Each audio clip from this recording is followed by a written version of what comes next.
அஸ்ஸலாமு அலைக்கும் வரஹ்மத்துல்லாஹி வபரகாத்துஹு. அன்பார்ந்த அனைத்து உறவுகளுக்கும் இனிய மாலை வணக்கம். நான் செஞ்சது தவறு தான், நான் வீடியோ போட்டதும் தவறு தான், என்ன மன்னிச்சுக்கோங்க. இதுக்கு பிறகு நான் வீடியோ போடலை. என்ன சம்பவம், ஒரு கோல் ஒன்று பேசுவோம், ஒரு கான்வர்சேஷன் ஒன்று போக போகுது. வீடியோ ஃபுல்லாகவே பாருங்கள். நான் வேறொரு வீடியோ ரெக்கார்ட் பண்ணிகிட்டு இருக்கும்போதே அந்த கோல் வந்ததால் நான் அதை ரெக்கார்ட் பண்ணிட்டேன். இது நான் இந்த ஷோர்ட்டாக இதை எடுத்து நான் உங்களுக்கு ஒரு அறிமுகத்துக்காக சலாத்தை சொல்லி இதை வணக்கத்தை சொல்லி ஒரு அறிமுகத்துக்காக இந்த வீடியோ கிளிப் எடுக்கிறேன். இதோட தொடர்ந்து வரக்கூடிய வீடியோ பாருங்கள், உங்களுக்கே புரியும். இல்லை கொஞ்சம் இருங்க. உங்களுக்கு நீங்கள் இப்போ இவ்வளோ பதறீங்க தானே, இவ்வளோ பதறீங்க, இவ்வளோ பயப்படுறீங்க, ஊர் பார்த்துரும், நாடு பார்த்துரும், மனுஷன் பார்த்துருவான்னு. அப்போ அதே உங்கள் டிக்டாக்ல நீங்கள் எவ்வளோ காலமாக அந்த வீடியோ வச்சுட்டு தானே இருந்தீங்க, அப்போ ஊரெல்லாம் பார்க்காதா? அதைத்தான் நான் கேட்குறேன். இப்போ டிக்டாக்ல அந்த வீடியோ இருந்துச்சு, இப்போ நான் உங்கள் ஃபோன்லேயோ கேலரிக்குள்ளேயோ உங்கள் வீட்டுக்குள்ளேயோ வந்து எடுக்கலையே, நீங்கள் சோஷியல் மீடியாவில் பப்ளிக்காக போட்டு வச்சுருந்தது தான் எடுத்துருக்கிறேன். அப்போ அதில் உங்கள் ஊராக்கள் நாட்டாக்கள் பார்க்க மாட்டாங்களா, வீட்டாக்கள் பார்க்க மாட்டாங்களா?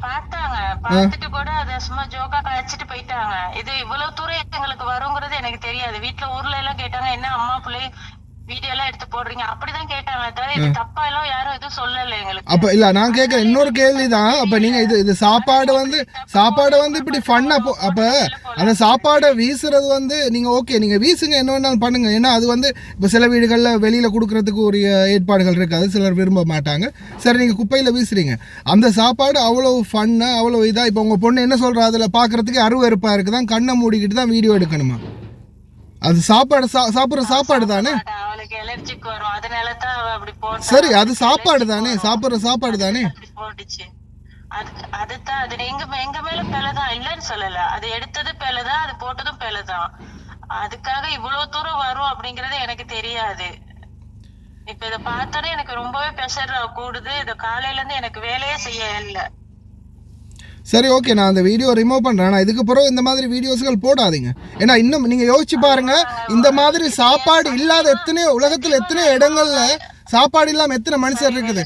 இதை பார்க்கும்போது சரியா, இதை பார்க்கும்போது நீங்கள் உங்கள் சாப்பாடு இல்லை நீங்கள் கொட்டுறது, நீங்கள் சமைச்சு நீங்கள் சாப்பிட்டு மிச்சம் வச்சதெல்லாம் கொட்டுறது. நீங்கள் கொய்த்து வீட்டில் வேலை பார்க்குறீங்க, அவங்க சாப்பிட்டு மிச்சம் வச்சதை சாப்பிட முடியலை கொட்டுறீங்க. ஆனால் பார்க்குறவங்க யாரை திட்டுவாங்கன்னு சொல்லுங்கள் பார்ப்போம்.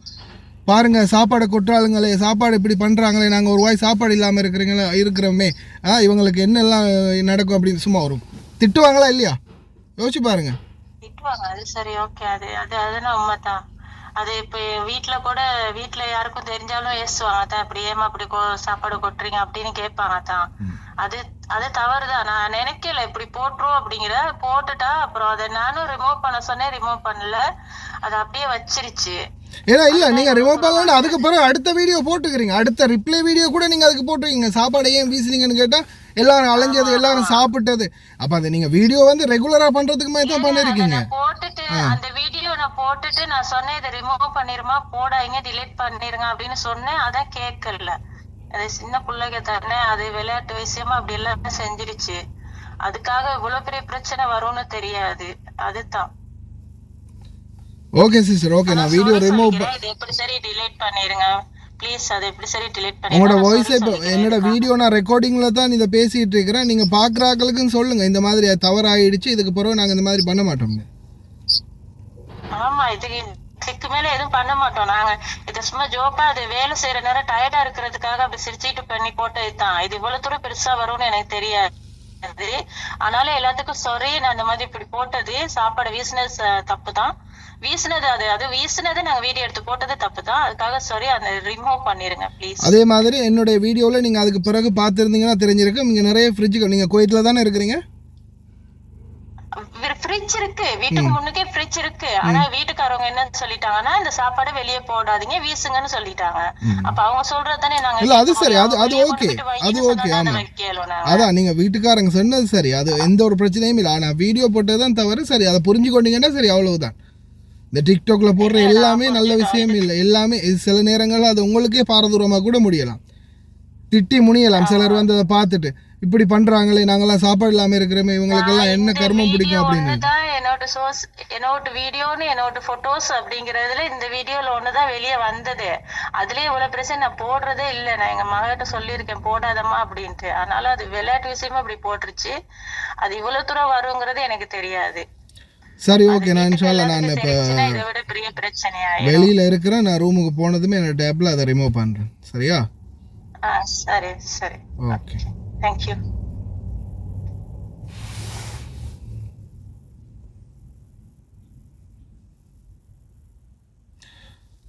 நல்லா ஒன்றை மட்டும் சிந்திச்சுக்கோங்க. வீடியோ இதை இப்போ அடுத்தது எனக்கிட்ட இருக்கிற ஒரே ஒரு கேள்வி என்னென்னா, அது என்னடாது டிக்டாக்கில் வீடியோ போட்டால் மட்டும் உலகம் பார்க்காது, ஊர் பார்க்காது, யாருமே பார்க்க மாட்டாங்க. அது வந்து பர்சனல் மீடியா, சோஷியல் மீடியா கிடையாது. அது வந்து பர்சனல் மீடியா. அதே வீடியோவை யூடியூப்பில் எடுத்து யாராவது போட்டுட்டா, இல்லை அதை பற்றி யாராவது ஒருத்தர் விமர்சனமாக தெரிவிச்சிட்டா உடனே அது வீடியோ பிழை, அந்த வீடியோ வந்து மிஸ் அண்டர்ஸ்டாண்டிங். ஏன்னா இதில் நான் இந்த வீடியோ வந்து பப்ளிஷ் பண்ணுறதுக்கு காரணமே, சரி தெரியாமல் போட்டுக்கலாம் அப்படின்னா இதை வந்து பர்சனலாக இன்ஃபார்ம் பண்ணியிருக்கலாம். அதே வீடியோவுக்கு அடுத்த ரிப்ளை வீடியோ, அதுக்கு அடுத்த வீடியோ அவங்களே போடுறாங்க, இல்லை நாங்கள் அது சாப்பிட முடியாது, அது எல்லோரும் சாப்பிட்டு கை வச்சது தானே அப்படின்னு.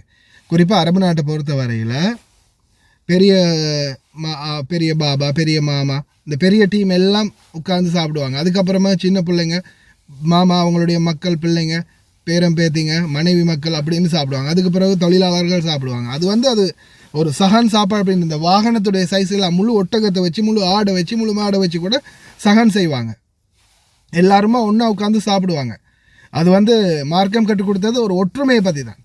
அவங்க சாப்பிட்ட எச்சியை நாம் சாப்பிடலாமா, இவங்க சாப்பிட்ட எச்சியை நாம் சாப்பிடலாமா அப்படின்றது இல்லாமல் சமத்துவம், ஒற்றுமையை மட்டும்தான் இது காட்டுது. ஏன் இப்போ ரீசெண்டாக இலங்கையில் வெள்ளம் வந்துச்சு. பெரிய பெரிய கோடீஸ்வரன்லேருந்து தனவந்தர்லேருந்து அடிமட்ட ஏழை வரைக்கும், அந்த சாதி இந்த சாதி, உயர்ந்த சாதி தாழ்ந்த சாதி, அந்த பணக்காரன் இந்த பணக்காரன், இந்த ஏழை அந்த ஏழை, எல்லாரையும் ஒரே கோட்டில் ஒரே லைனில் இறைவன் நிற்க வச்சானா இல்லையா? ஒருவேளை சாப்பாட்டுக்கு கோடிக்கணக்கில் காசு இருந்தவனும் அதே லைனில் தானின்னா, எந்த ஒரு சாப்பாடு இல்லாத அன்றாடம் தொழிலுக்காக அடிப்படையில் இருந்தே கஷ்டப்பட்டு வந்த தொழிலாளி ஒரே லைனில் தான் நின்னா.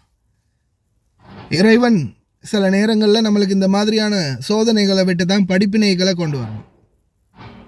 அவங்களுக்கு வந்து நான் சொன்ன சில வார்த்தைகள் வந்து மனசுக்கு ரொம்ப பாதிச்சிருச்சா, சரி அவங்களுடைய மனது வேதனைப்பட்டிருந்தால் நானும் மன்னிப்பு கேட்டுக்கிறேன்.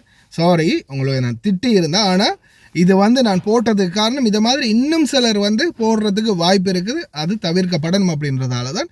அதே மாதிரி அவங்களுடைய தவறு அவங்களே உணர்ந்ததால் நம்ம அந்த வீடியோ ரிமூவ் பண்ணுறேன். நான் இப்போ வெளியில் இருக்கிறேன், என் டேப்பில் போய் தான் அதை ரிமூவ் பண்ணணும். வீடியோ வந்து ப்ரைவேட்டில் போடணும். சரியா? அப்போ என்ன பிரச்சனைனா, ஒரு வீடியோ வந்து ப்ரைவேட் பண்ணும்போது அதற்கான ரீசனை நான் டிஸ்கிரிப்ஷனில் பண்ணணும். சும்மா எடுத்ததுக்கு போட்டுட்டு அதுக்கப்புறமா ப்ரைவேட் பண்ணும்போது யூடியூப் கம்யூனிட்டியில் வந்து அதை வந்து ஸ்ட்ரிக்ட் பண்ணுவாங்க. அதனால் அதை நான் வந்து நிச்சயமாக அதோடைய ரீசன் என்ன அப்படின்றத நான் வந்து டிஸ்கிரிப்ஷனில் மென்ஷன் பண்ணணும். அதை மென்ஷன் பண்ணி டேப்பில் தான் செய்யணும். அதை நான் ரூமுக்கு போய் எப்படியுமே ரிமூவ் பண்ணிடுறேன். என்ன பிரச்சனைன்னா, இந்த மாதிரி சோஷியல் மீடியாவில் எந்த ஒரு பதிவும் நீங்கள் போடும்போது அது உங்களுக்கு அதோடைய பாரதூரம் தெரியாது. இல்லை அதை பார்க்குறதாலேயோ இல்லை வேறொருத்தர் அதை பற்றி பேசும்போது தான் அதோடைய பாரதூரம் என்ன அப்படின்றது உங்களில் நிறைய பேருக்கு தெரிய வரும். தயவு செய்து சோஷியல் மீடியாக்களில் பதிவுகளை போடும்போது கொஞ்சம் சிந்திச்சு போடுங்க. அதே மாதிரி இந்த டிக்டாக்கை பொறுத்த வரையில் இன்றைக்கி சமூக சீர்கேட்டுக்கு நம்பர் 1 வலைத்தளமாக இருக்கிறது டிக்டாக் தான். அதனால் தயவு செய்து எல்லாருமே சிந்தித்து செயல்படுங்க. இந்த வீடியோ வந்து நான் கொண்டு வந்ததுக்கான காரணம், இனிமேல் அவங்க வீடியோ அந்த மாதிரி வீடியோ போட மாட்டேன், மன்னிச்சிடுங்க அப்படின்னு சொன்னாங்க. உங்கள்கிட்டையும் எல்லார்ட்டையுமே இந்த வீடியோ பார்க்குற எல்லார்ட்டையுமே அவங்க மன்னிப்பு கேட்டாங்க. அதே மாதிரி தயவு செய்து சோஷியல் மீடியாக்களில் பதிவுகளை இடும்போது கொஞ்சம் சிந்திச்சு பதிவுகளை இடுங்க. இந்த மாதிரியான இப்போ நான் ஒரே ஒரு கேள்வி தான் அவங்கள்ட்ட, இந்த வீடியோ இவங்க போட்டாங்க, இவங்க சாப்பாடும் இல்லை, இவங்க அதை வீசணும்னு நினைக்கவும் இல்லையா, வீட்டுக்கு முன்னாடியே ஃப்ரிட்ஜ் இருக்குதான், வீட்டிலே கொண்டு வச்சிருக்கலாம் அப்படின்னு சொல்கிறாங்க. அவங்க பாபா மாமா சொன்னதால் அவங்க கொட்டிடுறாங்க. ஆனால் இந்த வீடியோ பார்க்குற உணவில்லாத ஒவ்வொருத்தரும், உணவுக்காக இந்த பலஸ்தீன் உட்பட சொமாலியா உட்பட பல நாடுகள் இன்றைக்கும் பல பேர் பஞ்சத்தில் உணவு இல்லாமல் இருக்கிறாங்க.